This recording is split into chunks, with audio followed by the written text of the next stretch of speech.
Hi, I'm Susan Jabinski with Morningstar. When assigning Morningstar analyst ratings, we focus on managers with disciplined approaches that we think will outperform during a full market cycle. But that doesn't mean there won't be some dry spells along the way. Here are 3 gold-rated funds that are struggling this year. Gold-rated PrimeCap Odyssey Growth is having a tough year thus far in 2019. It's up more than 12% through June 27, but that lags the more than 20% gain of the Russell 3000 Growth Index, and it places the fund near the bottom of its large growth Morningstar category.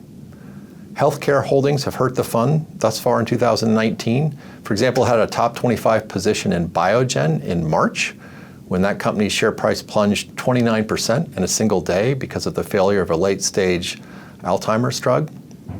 Other holdings that have hurt the fund include a biomed and the biotech firm Alkermes. The fund, though, maintains one of the best records in the Morningstar large growth category since its inception, thanks to those kinds of picks. Its managers tend to be patient with their stock picks, and they have a tremendous tolerance for pain. Investors have to as well, and this year is a reminder that to succeed with this fund, you have to have the kind of patience that its managers do. I think a little perspective is needed when looking at the performance of Oakmark International this year. Yes, it's been a volatile year for it, and it is trailing its peers and benchmark for the year through about mid-year, but it's also up nearly 11%. But this isn't out of character with longtime manager David Harrow's approach. He typically gravitates to areas where there's controversial headlines and looks for companies that, even though they may be going through some temporary trouble, are still increasing their intrinsic values. So when we look at the portfolio and we look at the companies that have been holding the fund back so far this year, what we see are the type of firms and stocks that David Harrow and his team have long invested in and have actually turned in good results over 27 years for investors of this fund over the long term.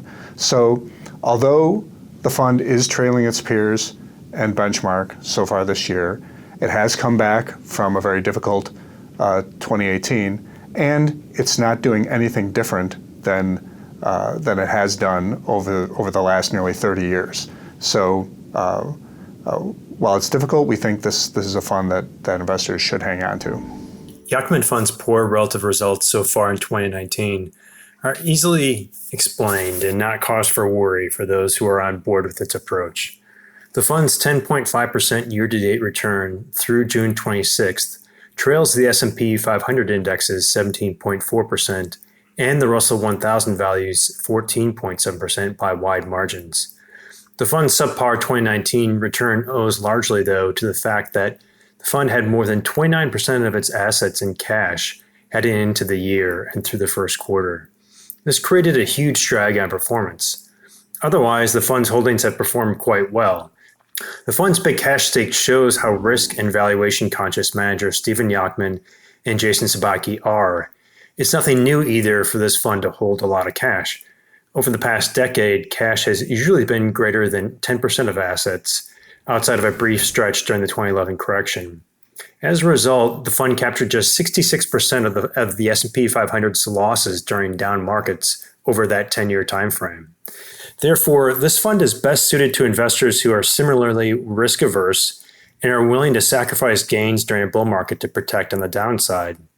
So, for investors who are comfortable with its conservative approach, this fund remains an attractive option.